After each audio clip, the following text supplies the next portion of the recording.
Hey Siri, call Sophie always fun. Calling Sophie always fun.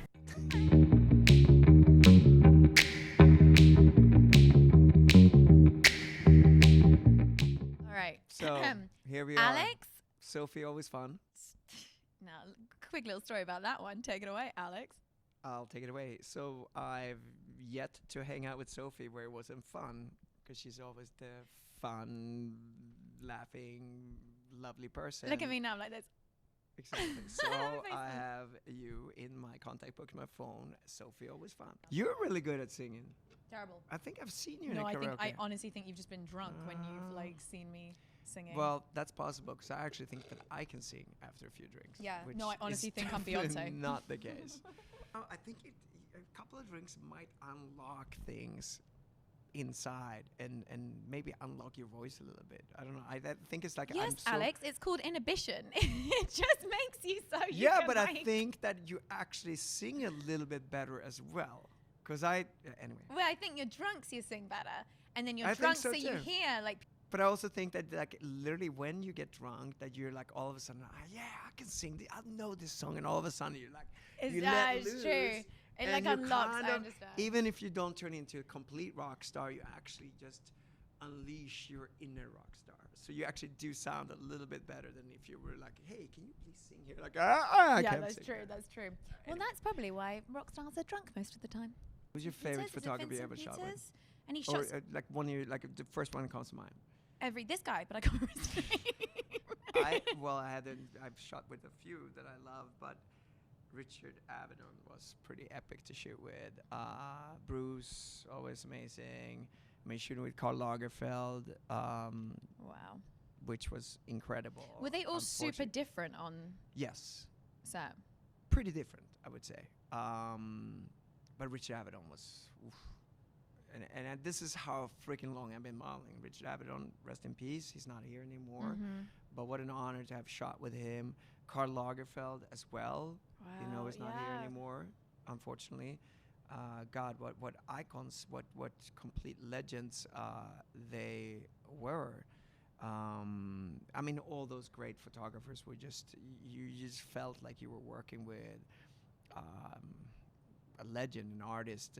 You were. I mean, they didn't shoot because they just had to shoot. They shot because they loved what they were doing. They were true artists, and that was really pretty amazing.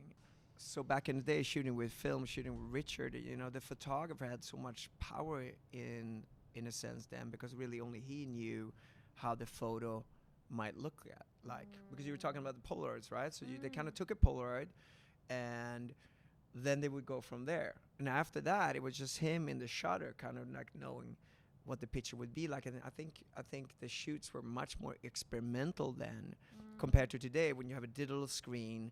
They can superimpose the logo and everything. You have, whole sofa of clients, art directors, stylists, everyone. Oh, it's a little wrinkle. Can we fix that little wrinkle? It's almost like you stand there, almost like a mannequin in a way, depending on the photo shoot. But it's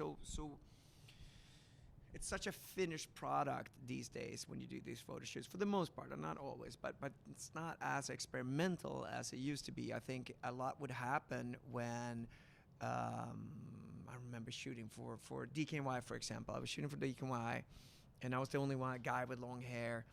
And they're like, we're not so sure of Alex, this long hair, blah, blah, blah. And then Donna came in and saw one of the photos. She's like, I love that. And it was like on every bus stop all around New York City. And it was basically like, you didn't see the finished photo yet until they were in the dark room or whatever they were, when they saw the actual developed photos. And it turned out to be, at least one of Donna's favorite photos, right? But I think it used to be much more creative in a way, and especially experimental, because you could have kind of one vision, and then you kind of just started messing around, and you wouldn't see those until the dark room. And the photographer, which I think is the true artists, when it comes to this stuff, because they're, especially back then, because you had to really be, not so many people could be photographers back then. Now photographers, cameras do all with my iPhone. Yeah, well, everybody has an iPhone and can take really Yeah, great you're photos right. today. I mean, there was not even cell phones when I first started. Yeah. That's how long back No, I've been it's doing not. this. It's all in, But- but it's in my, But my like you lifetime. had to really have skills to even take decent photographs back then, because there was You go all to these school, you'd really study your craft. and right. your Today art. the camera does everything. So so my point being that there wasn't even so many photographers, and the ones that were really good, they were really, really good and created these iconic images that will last forever. So my point being, there was more sort of Creativity. creativity, artistry, like almost magic in a way happening on the photo shoot. Do you find the pressures of it? A little bit. I mean, I do, 100%. I have such a love-hate relationship. I'm like, I don't want to put It's such anything a up. Who double-edged cares if I'm sword. going to the gym today? And then other days I see people are doing that, and I'm like, I have to put my whole life on today. Like, I have a really, really like up and down relationship. I try to run my social media and not have social media run me. Yeah, You know what I mean? that's And then actually a really people good look way at of putting the it. desperation of people. Like like people are almost naked on these social I media. know.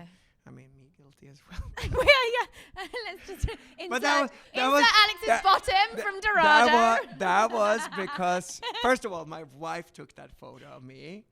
And okay, second yes. of all, it was because of I had that Visionaire photo, which Karl Lagerfeld shot. I am extremely lazy when it comes to it. If I post twice a week, that's a busy social media week Do you do for me. stories? Only on movie premieres. I like to Oh, when you do well. when the director and the actors speak about the movie. Yeah. I feel like that's for me so interesting that I feel like probably other people think that's interesting to hear the I directors speak about the totally agree movie. with you. So things like that no one else could really see anywhere else. I get a little inspired to share that. But for the most part, like, I don't even know how social media. Like my daughter has to show me how because it changes, right? I've No, I tried don't think Facebook Instagram for a knows. second, and every time I would go on, because it was so rare, I would have like someone that would message me on Facebook 3 months ago. Hey, I'm gonna be in New York. You want to catch up? I'm like, dude, I'm so sorry. I just saw this like 4 months later. I would love to catch up. I wanted to text me instead of my phone. The kids today, they don't even talk with real words. They text abbreviations and emojis to each other. I would almost say that emojis might be more connecting because it shows like an emotion, whereas abbreviations like 2 letters. You know, terrifying. I'm trying to When I learn did these past school. like TTY, like. What did I find out? SMH. I only found that out the other day. SMH. Or this one's my favorite. I don't even know what's SMH is shaking my head. No, smack my head, right? Shake my head. And then SHDM. Wait, what is it? Shaking my damn head. SMD. Oh, I can't even put my brain today. That's so much coffee. Shaking my damn head. Shaking my damn head. I'm so old. You know, it would be Produce one. exhausting, and I think they have it. Isn't it Urban Dictionary? Do they have that Urban Dictionary? Do you know Urban that one Dictionary which they slang. put on? Oh, I don't- that's slang. maybe It they is made slang. maybe they made a new version now with abbreviations, but there should be an abbreviation. So anyone have a good idea for that, please make it. Please so make it. Yes. So we can understand. so I'm not the your- uncoolest dad in the world. Not true. Well, I have a question. So, like, when you started, right? I don't think Photoshop or anything was as big as it is now. It's kind of like what you were saying about social media earlier. Like, I can take a photo of me here, and somebody introduced this to me. I can change my lips, my nose, my face. I can change my hair color. I can change, All right, you so- can. So make me look like. But like before, like people had like, and this isn't meant to sound offensive if people have like work done or whatever, but people had such unique beauty, and now there's such a structure of how beauty should be that everyone's just blending. You know what I mean? But There's I such also a blend. think beauty have changed a lot. 'Cause Yeah. like when I first started, the supermodels, which they're still around. I mean, Naomi looks better than ever. Oh, and yeah. One of my first shoots was with Helena Christensen, who I think is one of the most beautiful women, except my wife, living. But they were so beautiful. Like Cindy. I remember I did something with. Okay, this when back MTV used to have House of Style. Do you remember that? Yes. Okay. Didn't she? So She I- presented it, right? Yeah, she Yeah, was the host for it. So she, me and Mark Vanderleer did this story. Oh my God! Please don't show any pictures from that story because I had like my long crazy hair. Anyway, I can't wait to see this but long we're like crazy hair. I've never seen it. rollerblading around in New York, and it was a story for House of Style. And I remember, oh my God, Cindy Crawford is saying my name on House of Style. Aw. But they were so beautiful and Yeah. unique looking, and kind of looked like I don't know, like iconic movie stars in a way. Whereas today, and then heroin chic came around, everybody looked like they were almost dying. And today, Did you find that impact as a man in the industry when that happened, or not so much? a little bit, I think. I mean, the industry keeps going forward and back so much. I can't say I ever. It definitely like was busier or slower, Yeah. but it was never, where I wasn't working. Yeah. But I they also, never like- said to you like you need to. You Sophie, need, when heroin you need chic, to lose half your body weight weight, and look start like- smoking. and take some drugs. No. They didn't say that. Shocking. No, luckily from Sweden, all we do is drinking. So no, I would remember I'm like, damn, these kids are skinny. Yeah. And I was like, oh, we need to work out and get muscles. I'm like, holy shit, these kids are These look girls like are coming. skeletons, right? Well, especially after like Cindy and they had such amazing, like Right. beautiful, admirable, hard-working Yeah. builds. You know But what I I mean? think it's always sort of the commercial side was always there. Mm-hmm. And that was like, you have girls, nobody knows who they are, and they work every day. That's true. These catalog girls is just like work, And that's money. work. That's bank. You get those That's- catalogs and you're shooting like ASOS you do e-commerce. That actually, probably make a long-term more money than these girls that you see on the covers, because they're so much it for the moment. I've seen so many guys come in and just, you couldn't take a bad picture of these guys. And I'm like, oh my God, this kid is so photogenic and will just do, and they come in usually and do like every single campaign for one season. And then all of a sudden you never see them again. Because it's such a hard transfer, I think, from the editorial over to the commercial. Yeah. So many guys would, and especially when it was heroin chic, because these editorial companies or the commercial companies would usually not want to necessarily put the super editorial guy in their campaigns. Like he would shoot like a Louis Vuitton or something like that, but then the catalog buyer probably or the whatever, the commercial side, you wouldn't really see him in a Macy's commercial or something like that. You know what I mean? It took you had to be pretty unique to both be editorial and also transfer over into the commercial side of it. And that's where I was lucky, that I don't know if it was long hair in the beginning. I can't believe long hair. How have I not seen these ones? God damn it! But you kept going.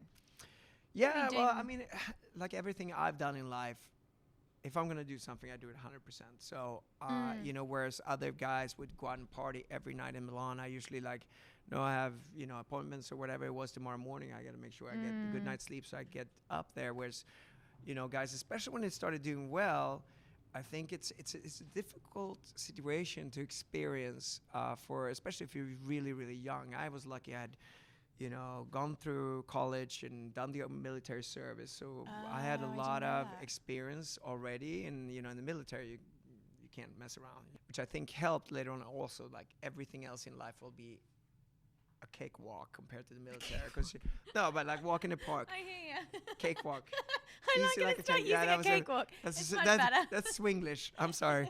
No, but walk in the these park words. because the military, you wake up 5 a.m. You have to clean up. They come and literally inspect if you're shaving. That's why I let my hair and beard grow after the military, because I was so sick of shaving every single morning. Literally come up and feel like this. No, go reshave. What were you there for? You had to do it for Almost 2 years. And then how did you get scouted? So a friend of mine was going down to Italy, to Milan, and I was going to go into university for graphic design, and he was a good friend of mine. He's like, dude, why don't you come with me? We'll go to Italy for the summer. So I went with him.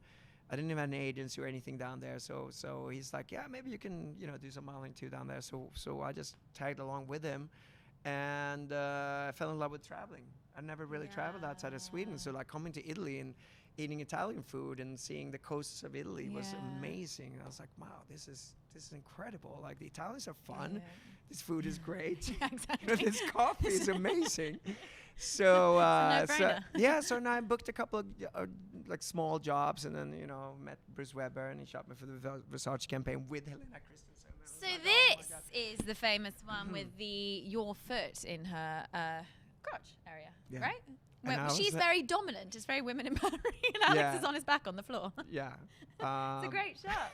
And that was so that was what really took off then. It was Yes. that time, Yeah. and you got to do it with her. Yeah. Apparently, there was something I shot before that. Caught his eye. So my now manager, which is also the godfather of my son, Sean Patterson, saw and went to scout me for Wilhelmina at the time in New York, which because I was like, okay, maybe I should go to New York. So I started working a little bit. And I always wanted. I loved the U.S.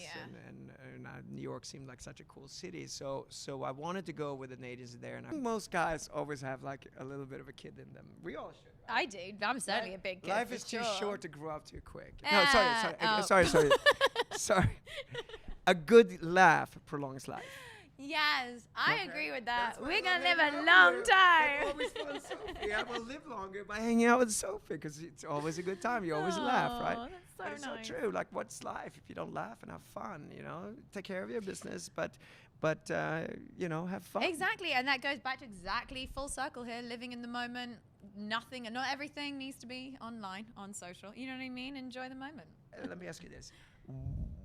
From all those hours sitting on airports and airplanes and hotel rooms, did you not figure out? For me, it was always like, what's all this? I remember sitting crying on the Riviera somewhere. We were going to shoot an amazing campaign the next day. I was sitting in some freaking amazing luxury hotel, and it was Midsummer Eve.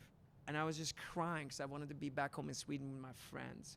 And all this, modeling and material things and everything is super nice, but not the most important thing in the world. Because life is so damn short. What do you want to fill? What do you want your story to be? So it really kind of made me realize that, this is all nice. It's fun. I love shooting. I love fashion. I love all that stuff. But that's still just material things. That's just like tools along the way. But what I really want to fill my life is like experience with good people, laughing with you, for example, laughing with my friends, like my kids, my family. Like that's what I will be able to bring with me. All these material stuff that stays here, right? And it's great to have nice things, of course, but you can't, what's the saying in Fight Club? It goes, things you own end up owning you. Oh, yeah. I forgot about that. One of my favorite. It's like things you own end up owning you. You put too much emphasis in material things, you lose out energy for yourself. You know what I mean? And so many people try to live for other people instead of like, who do I want to be as a person? I read this book which asks you who you want to be in 10 years, 20 years, and then who you want to be at your funeral, and what do you want them to say about you? And everything you do, every moment, every day, what you do leads up to that moment. Always a pleasure hanging out with always fun, Sophie. Always I'm pleasure, sorry never I got so a deep, joke. so No, it you wasn't as much didn't. laughs and fun. But We always love. It's important. love you. It's super important.